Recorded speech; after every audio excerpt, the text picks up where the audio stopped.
자, 계속해서 이번에는 이제 반델발스 결합에 대해서는 약간의 신비스러운 결합으로서 이것은 서로 가까이 갔을 때 두 원소끼리의 반델발스 결합이 존재하는 것을 우리가 이제 상정을 해볼 수가 있는데, 예를 들어서 두 물질이 딱 있을 때 전자가 무작위로 돌아간단 말이에요. 그러면 전자가 돌아가니까 이 전자들이 위치가 이제 이것은 이제 양자역학적인 원소 모델에서 훨씬 더 이제 설명하기가 쉬운데, 그래서 하나의 원소에서 또는 하나의 물질에서 이제 분자 원소 둘 다 적용이 되는 얘기인데, 주로 우리가 반데르발스 결합을 얘기할 때 하나의 큰 거대 분자를 가지고 얘기하는 편이라서 그렇긴 한데, 이렇게 돼 있으면 이 전자가 어느 위치에 순간적으로 스냅샷을 찍는다고 칩시다. 이 두 분자가 예를 들어서 서로 아주 가까이 근접하고 있을 때 각각의 그 순간순간을 우리가 스냅샷을 사진을 타닥타닥 찍게 되면 요 델타 파샬 D 마이너스 여기 전자가 이동함에 따라서 전자가 예를 들어서 이쪽 요 왼쪽에 있는 분자가 전자가 어느 순간 이쪽으로 가까이 여기 오게 됐다면 이쪽은 부분적인 전하가 이쪽에 약간의 음전하를 띠게 될 것이고, 상대적으로 이 근접한 또 다른 분자가 전자가 멀리 갔다면 얘가 그런 순간이 있을 거 아니에요. 이 전자들이 무작위로 움직이니까. 그러면 얘는 파샬 플러스 부분 전하가 그러니까 일종의 수소결합 비슷하게 수소결합이 형성이 되는 그러한 순간과 비슷하게 이것이 뭔가 결합력이 생기는 거지. 플러스 마이너스가 생기니까 서로 끈끈하게 뭔가 끌리네. 왠지 모르게 끌리네. 이게 바로 반데르발스 결합.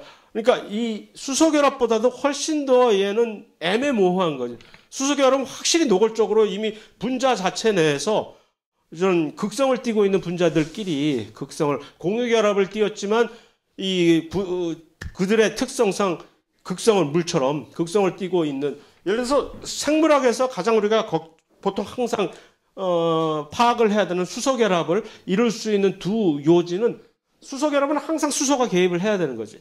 근데 그 수소가 산소같이 운 없이 산소와 공유 결합을 이루게 된 요 수소, 얘는 당연히 이쪽에 플러스를 항상 띄고 있게 되니까 또 누구하고 또 다른 산소 또는 또 누구하고 예를 들어서 얘가 싫으면 또 다른 질소도 마찬가지로 이렇게 질소하고 수소하고 이뤘을 때, 다시 말해서 산소와 질소는 항상 전자에 대한 이 욕심이 커서 전기 음성도가 세기 때문에 얘들이 개입하게 되면 항상 말썽을 일으키게 돼.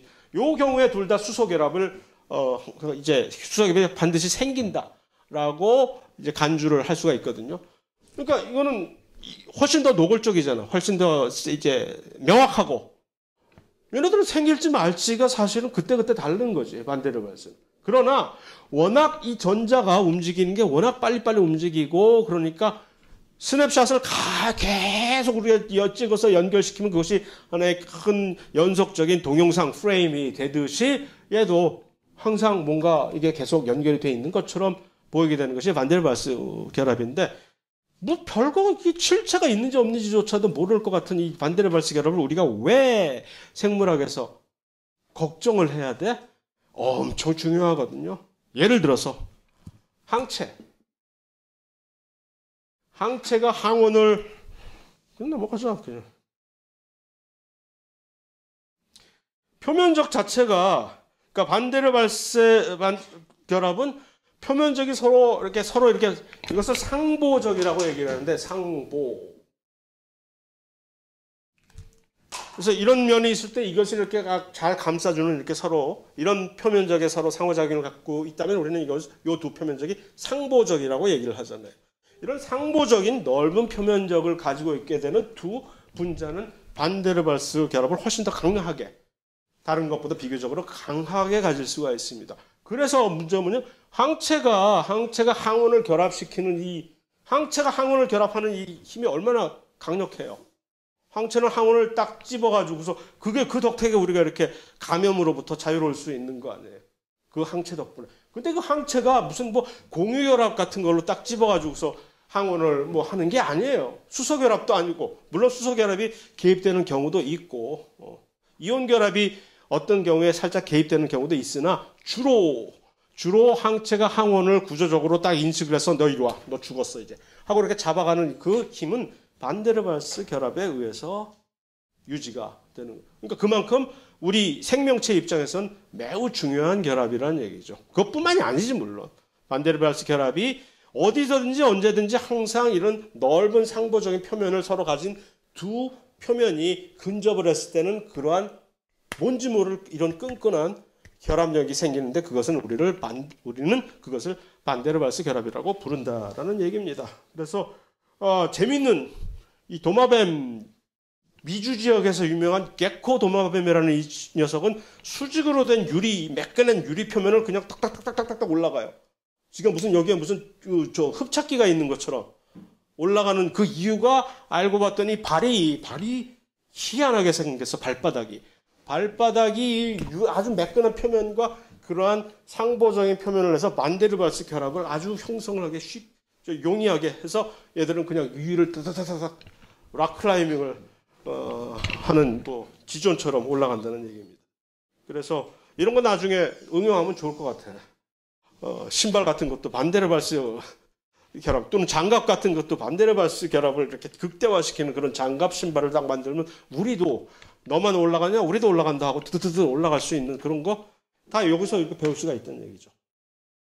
마지막 결합이 그런데 이제 소수성 상호작용까지 얘기를 하고 합시다. 하이드로포빅 인터액션이라고 하는 요것은 우리의 모든 세계는 물로 이루어져 있단 말입니다. 우리 몸 안에 세포는 70%가 물이고 세포 안도 거의 한 70%가 물로 이루어져 있듯이 모든 일은 물 안에서 이루어지는 그런 것이기 때문에 예를 들어서 어떤 단백질의 경우에 가장 대표적인 단백질을 우리가 팍 만들었다고 칩시다. 근데 단백질은 다른 물질들보다 훨씬 두드러지게 물과 걸친 친화적인 약간의 극성을 띠고 있는 표면과 물과 친하지 않는 표면은 비극성이겠지. 비극성 물질은 뭐가 있을까요?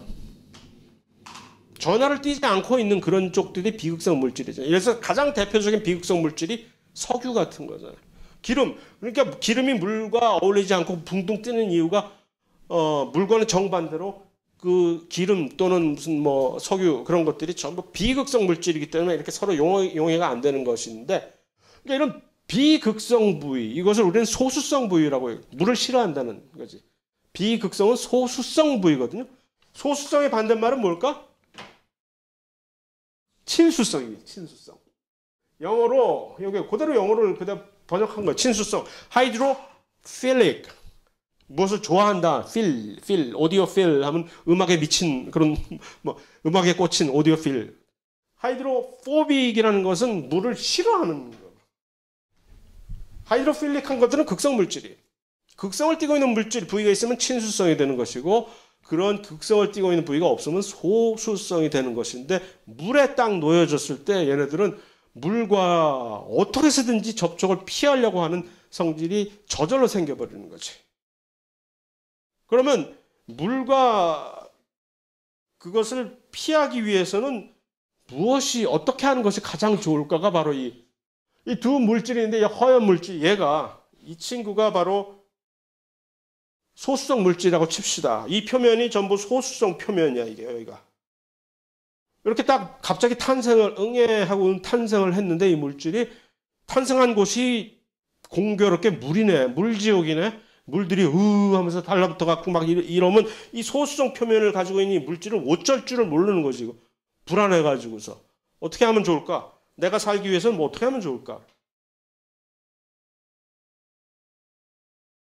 글래디에이터처럼 적군이 막 오려면 스크럼을 딱 돼서 뭉쳐서 이렇게 동그랗게 원형을 그려서 방어를 하는 것이 최선인 것처럼 자기들끼리 이렇게 접촉을 딱 하면 물과 접촉하는 면적을 최소한으로 줄일 수가 있는 거지. 왜 이러냐면 이러면 가장 안정적이 되기 때문입니다. 여기서 엔트로피 얘기를 굳이 끄집어내고 싶진 않지만 이것이 엔트로피를 가장 높게 해갖고 가장 안정적으로 취할 수 있는 구조거든요. 에너지, 연력학 측면에서. 그래서 이렇게 자기들끼리 서로 응집하려는 성향이 생기는 거지. 우리들끼리 뭉쳐야 돼, 살아 하고. 소수성인 표면을 가지고 있으면 물 안에서는 자기들끼리 이렇게 응집을 하게 되는 거지. 이것을 우리는 뭐라고? 소수성 상호작용이라고 얘기를 하는 거야. 하이드로포빅 인터액션이라고. 그러니까 이 물질들은 저절로 만약에 소수성 표면을 비극성인 표면을 이런 식으로 가지고 있는 물질들이 있다면 자기들끼리 이렇게 뭉쳐서 이것을 최소화하는 것이 세포막도 사실은. 세포막 인지질 이중층이 이래서 생기는 거.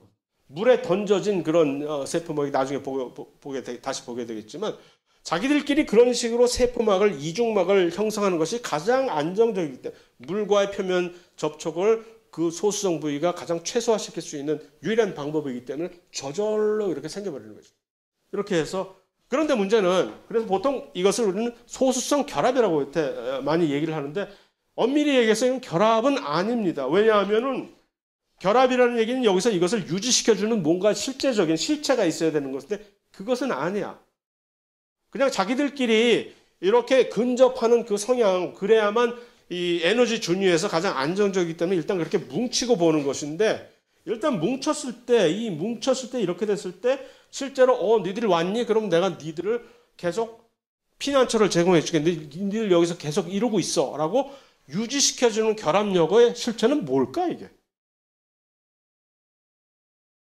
이 두 개의 소수성 표면이 소수성 상호작용에 의해서 서로 근접을 해서 이렇게 딱 붙게 됐어. 하지만 붙었다가 금방 떨어져 나갈 수 있잖아, 일단. 그러나 일단 붙은 얘네들을 계속 유지시켜주는 그 힘은 어디서 오는 것일까요? 여태까지 우리가 봤던 화학결합들 중에 하나를 찍어보세요.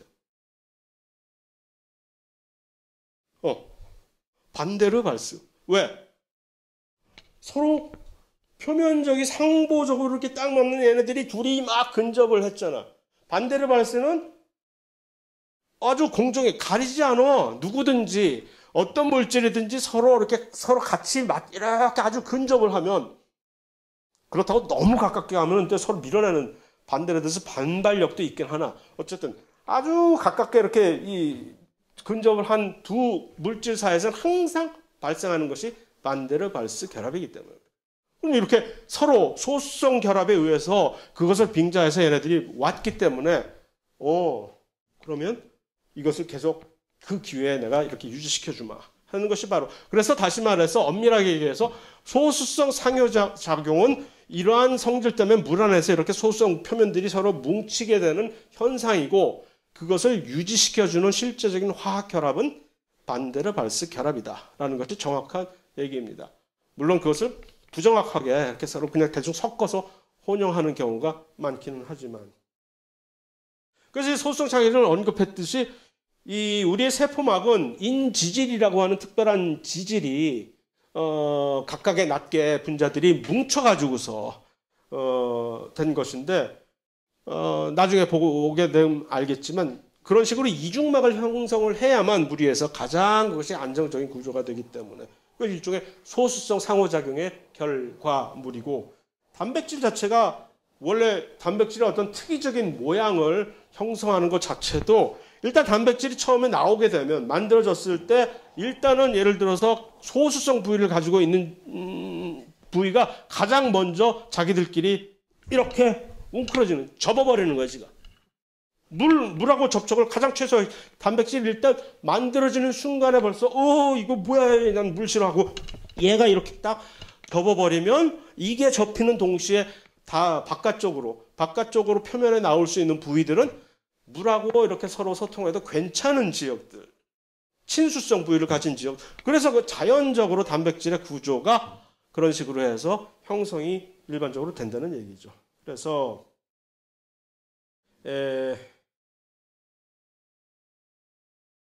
자 오늘은 일단 여기까지만 하고 이제 질문 몇 개를 질문도 워낙 많아가지고 말이야 하고 끝내야 될 것 같은데 이 소수성 상호작용이 이게 우리 몸에서 무슨 큰 문제를 일으키냐 하면은 이게 소수성 부위가 그러니까 단백질 같은 것들이 전혀 노출이 되면 안 된단 말이야.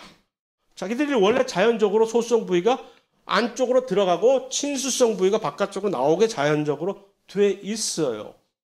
근데 그게 잘못됐을 경우에는 큰 문제가 생기는 예를 들어서 잘 안 보이네요 이거.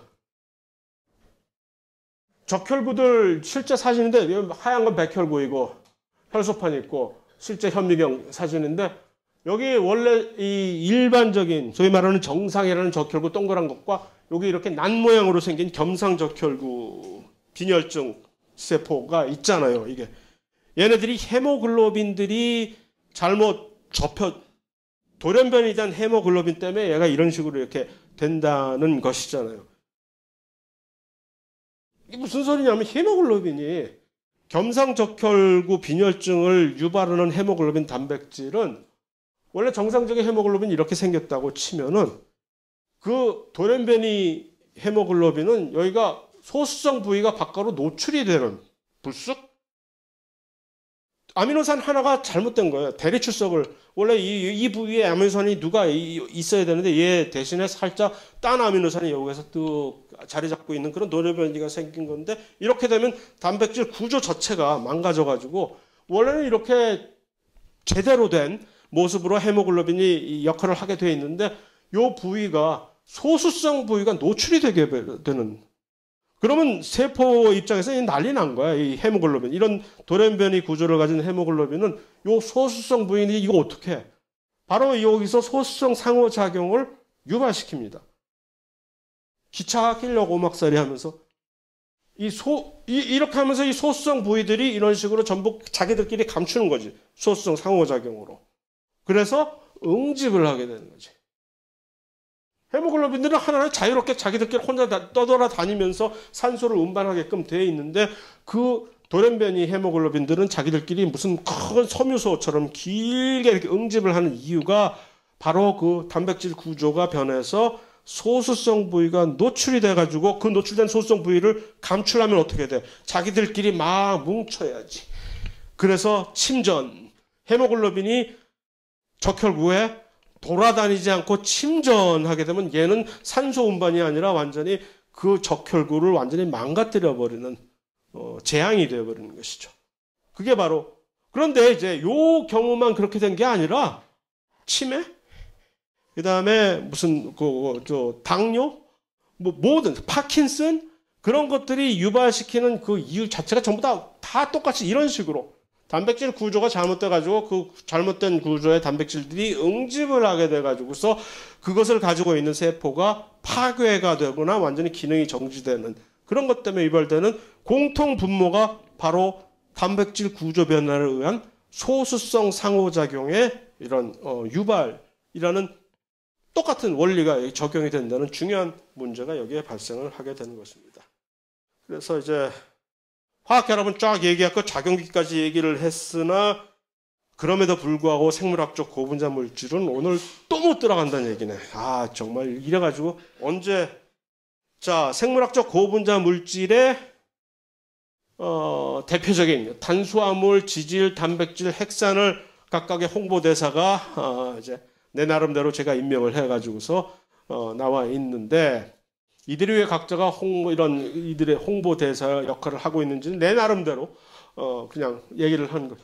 탄수화물 어떻게 보면 혹자는 왜 허경환이 지지를 대표하고 이 준현이가 탄수화물을 대표해 서로 바꿔야 되는 거 아니야? 서로 지방 덩어리 준현이가 지지를 대표하고 탄수화물 왜 허경환이 왜 탄수화물을 대표해야 되는지는 잘 모르겠으나 어쨌든 그것이 아니라 고분자 물질 중에서 네 가지 고분자 물질 중에서 그나마 가장 단위체로서 가장 작은 사이즈의 고분자 물질이 지질입니다.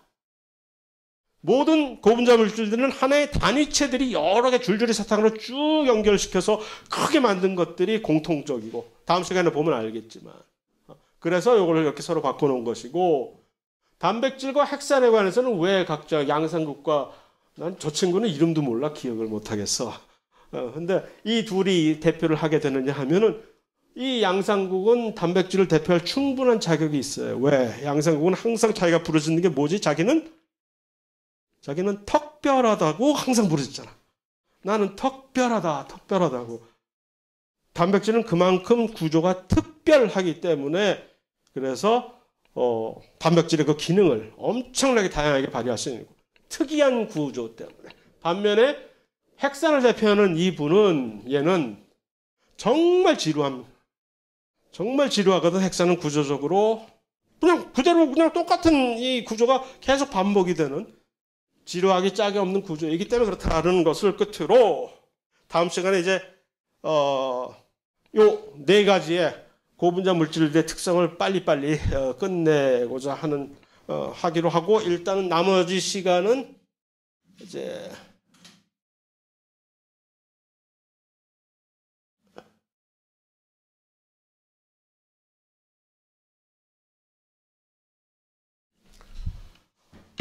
여러 가지 질문들이 엄청 많아서 일단 최소한 일부라도 유전자 변화 없이 어떤 과정으로 형질이 생기느냐가 바로 이게 수수께끼가 바로 후석 유전학의 근본이 되는 것이죠. 근데 여기서 우리가 유전자 변화라고 하는 것은 그때까지 유전자라고는 헤모글로빈, 지금 방금 얘기한 헤모글로빈이라는 유전자가 여기서부터 여기까지 있다면 헤모글로빈, 여기서 RNA가 똑같이 여기서부터 여기까지가 전사가 만들어지고 요 부위에 해당하는 헤모글로빈 단백질이 만들어지는 거 아니에요. 여기를 우리는 유전자라고 얘기를 하잖아요, 보통. 그러나 요 유전자를 조절하는 여러 가지 조절 부위가 여기 보이지 않는 무대 위에서 연극을 하는 주인공들 뒤에서 이렇게 이들이 가능하게끔 해주는 조력자들이 있는 요 부위 DNA 부위를 우리는 조절 부위 또는 프로모터라고 얘기를 하는데, 그거를 여기서 얘기할 필요는 없으나 얘네들이 사실은 이 유전자의 발현을 결정을 해주는 애들이거든. 여기서 문제가 되기 때문에 유전자 변화가 생긴다는 얘기는 우리는 이것만 보는 거거든. 여기에 있는 유전자 변화 DNA 염기 서열을 전부 조사를 해보면 겸상적혈구와 소위 말하는 정상적인 헤모글로빈 유전자는 분명히 DNA가 염기서열이 차이가 있지. 그런데 만약에 여기서 아무런 차이가 없는데 갑자기 헤모글로빈의 발현량이 달라진다든가, 헤모글로빈 발현이 엄청나게 많아지면 나는 슈퍼맨이 되는 거 아니야. 산소를 훨씬 더 많이 가져가니까, 그러니까 형질이 훨씬 달라졌지? 발현량에 따라서. 그런 것을 얘기를 하는 겁니다. 그러니까 유전자 발현의 차이를 이루게 하는, 그것은 이 차원에서 볼 때는 전혀 DNA 염기서열의 변화가 없잖아. 그러니까 사람들이 아니 염기서열 변화가 없는데 왜 이렇게 차이가 나지 서로? 그것에 대해서 이제 꽂혀가지고 연구를 하는 그런 그런 분야를 우리는 후성 유전학이라고 얘기를 하는 거죠. 그 얘기가 이겁니다. 유전자 발현의 양적 차이에 의해서 형질이 얼마든지 달라질 수가 있는 거지. 지난 시간에 얘기했던 성장 호르몬의 얘도 마찬가지이고 히모글로빈도 마찬가지고, 많이 만들면 뭔가 형질이 훨씬 더 조금 달라지고 적게 만들어지는 것보다. 후성 유전학 중에서 근데 이제 후성 유전학은 이 특이점이 뭐냐면은 뭐라고 할까? 리버서블 한국말로 리버서블이 뭐지? 돌아갈 수 있는 게 아니라 가역적, 불가역적인. 이렇게 됐다가 갑자기 원상태로 다시 돌아갈 수 있는 짐짓 된 경우도 있고, 환경에 의해서 이게 어떤 형질이 표출되는데, 그랬다가도 또 갑자기 다음 세대에 그대로 그것이 특성이 전수되는 경우도 있고 해서, 이 획득 형질이 후성 유전학적인 측면에서 획득 형질이 유전이 될 수도 있다. 모든 것이 다 되는 것이 아니라 수도 있다라는 그런 개념이 나오는 것으로 증명을 할 수 있을까가 아니라 사실 이미 확인이 되고 있다는 얘기죠. 그래서 이 발현의 차이를 만드는 요인이 무엇이냐라고 할 때 이겁니다. DNA가 이렇게 다 있어요. DNA가 있을 때 어떤 지역이 유전자라고 치면 이 지역이, 원래 DNA는 사실은 이렇게 돌돌돌돌돌 말아가지고서 잘 꽈가지고서 고기를 감히 함부로 손상을 못하도록 사실 이렇게 잘 포장을 하고 있단 말이에요, 우리가. 근데 우리가 유전자 발현을 하려면 이 포장지를 뜯어야지. 그래서 어떤 유전자를 발현시키기 위해서는 이렇게 포장된 지역을 풀어 헤쳐가지고서 이 지역이 이렇게 노출이 돼야 이쪽에 있는 유전자를 이렇게 RNA를 만들고 발현을 시키는 그런 것인데, 바로 이것을 얼마나 이렇게 포장을 하느냐, 포장지를 푸느냐, DNA에다가 메틸 그룹을 붙이느냐, 또는 요 포장 재료로, 포장지 용도로 쓰는 요 단백질을 우리는 히스톤이라고 합니다. 히스톤이라는 단백질에다가 무슨 특별한 메틸기를 붙인다든가 또는 아세틸기를 붙인다 하는 식으로 조절하면 뭐가 달라지는데, 그러면 여기가 풀어졌다가 아코디언처럼, 마치 아코디언처럼 어떤 특별한 지역에다가 무슨 뭐 메틸기를 붙이면 쭉 줄어들었다가 이런 포장이 된 거야. 그러면 이제 그쪽 지역의 DNA 유전자가 발현이 안 돼. 그러다가 그쪽 지역을 DNA를 유전자를 발현을 시키고 싶어? 그러면 여기다가 무슨 뭐 메틸기 대신에 아세틸기를 붙인다 하는 식으로 변형을 시켜요. 요 지역을 화학적으로. 그러면 여기가 쭉 펴져. 그러면 그 펴진 지역에서 DNA 유전자 발현이 돼. 이런 식으로 그것을 양적인 유전자의 양적 발현 차이를 이렇게 DNA의 구조, DNA의 이것을 응축도라고 얘기를 하는데, 응축. 간단히만 얘기하는 거죠. 이게 바로 구성 유전학의 기전을, 메커니즘을 이렇게 조절하는 근간입니다. 이렇게 타이트하게 포장을 하느냐, 쭉 펼쳐내느냐에 따라서 유전자 발현이 안 됐다가 됐다가, 이거는 정말로 가역적으로 할 수가 있는 거지. 이게 바로 가역적으로 할 수 있고, 원래는 그러니까 여기에 있는 이 유전자의 염기설 변화가 전혀 없이도 이게 마음대로 변화할 수가 있는 거 아니에요. 이게. 그러면서 더욱 놀랍게도 이 패턴 자체가 다음 세대로 유전까지 된다는 얘기거든. 그래서 이제 근데 아직 갈 길이 멀어요. 아직도 많은 알아야 될 것들이 각각의 유전자별로 특히 공부해야 될 것이 많기 때문에 현재로서는 계속 진행형인, 구체적인 예시가 궁금하겠지 당연히.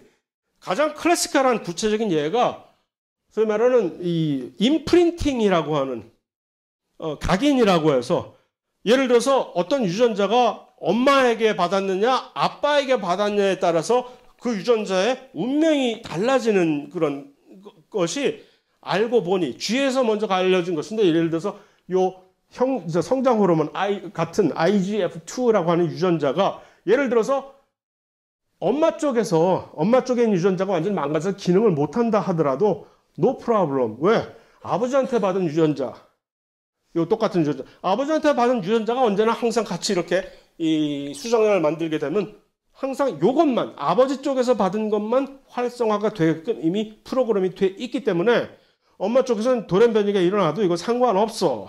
반면에 엄마 쪽은 멀쩡한데 아버지 쪽에서 돌연변이가 있으면 문제가 되죠. 왜냐하면 아버지 쪽 것만 이렇게 발현이 되도록 돼 있거든. 이게 어떻게 되는 거야? 왜 이렇게 됐지? 나중에 알고 보니 이쪽 지역의 후성 유전학적으로 이렇게 메틸기라든가 뭐 이런 것들이 붙는 이 패턴이 달라서 이미 정자 난자 형성기부터 이미 서로 약속이나 한 듯이 나는 내 쪽은 이제 비활성화 시킬게, 정자 쪽에서는 나 이게 활성화 시킬게 이미 하고 만나기로 약속이 돼 있는 것처럼 돼 있기 때문에 그렇습니다. 더 희한한 거, 여기엔 그림은 없지만 여성의 경우는 X 염색체가 2개잖아요. 남성의 경우는 X 염색체가 하나잖아. 이거 큰 문제예요, 사실. 왜냐하면 Y 염색체는 정말 정말 보잘것없는 개쓰레기 같이 아무것도 없어. 여긴 유전자가 거의 없거든. X 염색체는 유전자가 엄청 많어. 근데 이게 2배고 여기 남자와 여자는 요 X 염색체에 있는 유전자의 용량이 2배잖아. 이거를 도시지, 이걸 영어로 도시지 컴펜세이션이라고 얘기를 하는데, 컴펜세이션 해서 이거 2배로 되는 거 가만히 내버렸다는, 그럼 여자 쪽에서는 유전자가 훨씬 광분하고 남자 쪽에 있는 X 유전자는 온배 기주고, 이거 불공정하잖아. 이거 이제 미리 그걸 조절하기 위해서 일단 X 염색체가 2개가 들어왔다는 걸 인지를 하는 순간 이 둘 중에 하나를 이런 식으로 비활성화 시켜버립니다. 둘 중에 하나를. 똑같이 후성 유전학적인 그런 기작을 통해 가지고서 이쪽을 전부 사일런싱. 그러면 2개의 X 염색체를 가지고 있으나 여자 쪽에서는 하나의 염색체를 가지고 있는 거나 진배 없이 유전자의 발현 양에 있어서 그거 역시 가장 대표적인 고전적인 예입니다. 두 개, 후성 유전자. 그러나 실제로 현재 요즘 알려져 있는 많은 예는 엄청나게 많지. 이건. 뭐 그래서 여기서 언급하기에 너무 뭐 과할 정도로. 그래서 진행 중인 연구는 무엇이 있는가? 엄청 많이 있죠. 각각의 주로 어떤 식으로 좀 연구가 되고 있냐면은 그냥 어떤 유전자가 후성 유전자 쪽에 의해서 조절이 되느냐 마느냐 하는 그런 수준이 아니라 이 어떤 특정한 유전자에서 누가 어떻게 개입이 돼 가지고서 아까 그 이 아코디온처럼 늘리고 줄이고 하는 그 기전이 어떤 단백질들이 개입을 해서 어느 시기에 무엇에 의해서 조절이 되는지를 연구하는 그런 수준입니다, 요즘. 그래서 앞으로 그건 연구를 해야 되겠지. 왜냐하면 그걸 해야만 거기에 따른 문제점들을 해결을 하기에 쉬우니까. 아주 좋은 질문입니다. 이거 원래는 사실 양적인 경우도 원래는 유전자 자체 내에서 차이가 있는 거 아니겠어? 그럴 수 있지. 그럴 수 있어요. 그러나 그것을 정확하게 어느 쪽에서 우리의 32억 쌍에 있는 DNA 염기성에서 도대체 어느 부위가 뭔가가 달라가지고서 이런 식으로 만들어내는지 그걸 아직 못 집어내고 있는 거지. 일반적으로 이렇게 우리가 흔히 알고 있는 이런 이 유전자의 염기 서열, 우리가 알고 있는 그 구조적인 유전자 서열에서 차이가 없다는 것일 뿐이지 이 발현량의 차이를 조절하는 그 원인 자체는 뭔가 두 유전적으로 차이가 있으니까 될 거 아니에요. 이게? 그러니까 그것을 궁극적으로 사실은 나중에 잘 밝혀내야 되는데 현재로선 그거 없이도 마치 뭔가 이 되는 것처럼 이렇게 감지가 되고 있으니 이런 식으로 하는 것이지 나중에 근본적으로 따지고 들어가 보면 최소한 이 중에 어떤 것들은 실제로 유전적으로 뭔가 서로 달라서 그렇게 되는 경우가 있겠죠. 당연히. 양적 변화를 조절할 수 있죠. 그러니까 당연히 후성 유전자 같은 것을 기전을 메커니즘을 공부하는 이유가 유전자의 양적 변화를 조절할 수가 있는데 문제는 이것이 염색체 이상 같은 것들을 고칠 수 있는 경우는 염색체 이상이라는 얘기는 예를 들어서 염색체 어느 부위가 완전히 날아가 버렸다든가 또는 염색체 개수가 하나가 모자란다든가 또 하나가 더 있다든가 하는 그런 것들을 후성 유전학적인 측면으로 고칠 수는 물론 엄밀히 그 메커니즘을 완전히 파악하면 고칠 수 있죠. 그러나 고칠 수 없는 그런 실제적인 어떤 이 구조적인 이상이 훨씬 더 심각한 그런 경우도 있는 것이고 케바케인 것이지. 그때 다른 그런 것일 것이고 이거 정말 중요한 얘기인데 도대체 염기서열 분석은 왜 하는 거야? 일단 염기서열 분석을 하겠다고 처음에 이 국민 세금 혈세를 걷어서 해야 되는 프로젝트니까 국민들을 설득시켜야 됐을 거 아니에요. 1990년도에 미국에서 시작을 한 그 유수한 엄청나게 많은 기라성 같은 실험실들이 전부 조인을 해가지고 유럽과 일본까지 동참을 해가지고서 10년이 걸친 그 프로젝트인데 32억 개의 쌍의 DNA 염기서를 하나하나 파악해서 순서가 어떻게 되는지를 파악하는 건데 왜? 라는 질문이 당연히 나올 수밖에 없죠. 왜? 유전자가 어디 있는지를 알아야 될 거 아니에요. 일단 당뇨가 걸렸어. 인슐린 때문에 그렇다면 그럼 인슐린을 만드는 유전자에 뭔가 이상이 생겼겠지. 그럼 인슐린이 있는 유전자가 어딘지를 알아야 될 거 아니야. 염색체 몇 번 염색체에 어디서부터 어디까지가 인슐린을 만들어내는 유전자다라는 그걸 알아야 될 거 아니야. 거기에 대한 모든 것. 인슐린만 공부하겠다는 게 아니라 모든 것. 모든 사람의 모든 유전자들을 그들이 각각 어디에 존재하는지를 알겠다. 중요하겠지? 알아야 나의 인슐린 유전자는 좀 맛이 같네? 아니야 정상인데? 라는 것을 파악을 할 수 있을 거야. 최소한 그것의 표본으로서 표본으로 일단 처음에 한 거지. 딱 했을 때 사실 말이 많았어요. 그때 나 학부 때 내 지도 교수랑 같이 점심 먹으러 가가지고서 이제 얘기를 했는데 그분이 그 스코틀랜드 분이라서 말 알아듣기 정말 힘들어 처음에. 어쨌든 그분이 밥 먹으면서 나한테 그 유전자 염기서열 분석 프로젝트 너 어떻게 생각하냐? 내가 뭘 알아? 저 생각 없는데 아무 생각. 아니 그 수억 불의 달러의 돈을 들여가지고서 염기서열 분석을 다 끝내면 그건 뭐? 그럼 결국 그 한 사람의 염기서열인데 그 염기서열이 네 거하고 다른데 그럼 일일이 온 지구에 있는 모든 인류의 염기서열 분석을 그런 식으로 다 할 거야? 언제 해? 무슨 돈으로? 듣고 보니 그러네? 그러나, 듣고 보니 그때는 그랬어요. 그러니까 이거 해서 어쩌려고? 결국 하나의 샘플만 하는 것이 그 DNA가 다른 사람들과 또 다를 텐데, 라는 기술이 그동안 놀랍게도 발전을 해가지고 세상에. 그래갖고 세상에 32억 달러의 돈을 쏟아 부어가지고서 그거를 맞췄는데, 하나의 염기서열을 끝내는데, 요즘은 한 몇십만 원 들여가지고서 10년에 걸친 그것을 몇십만 원만 들이면, 한 일주일 아래 한 사람의 유전체 분석을 똑같이 해서 끝낼 수 있는 기술로 변해버린 거지. 시작 잘했지, 그러니까. 시작했으니까 이미 그런 식으로 이제 다 비교를 할 수가 있는 거니까. 그런 겁니다. 그래서 모든 질병, 유전자 발현, 무슨 뭐 그런 거 할 때 일단 하나의 첫 걸음이 되는 거예요. 일단 염기서열 분석이 끝나버리면. 그런데 이게 1990년에서 2000년에 끝났다고 전부들 공식적으로 돼 있는데, 이 인간 얘기는 사실은 작년에 끝났다네. 그 얘기는 뭐야 도대체. 사실은 일단은 한마디로 얘기해서 그거는 뭐 때문에 그러냐면은 갭이 염색체가 엄청 길잖아요. 이 긴 염색체를 한 번에 모두, 염색체 하나가 여기서 여기까지 이렇게 있다고 칩시다. 한 번에 염기서열을 읽을 수 있는 길이는 여기서 여기까지밖에 안 된다는 거, 예를 들어서.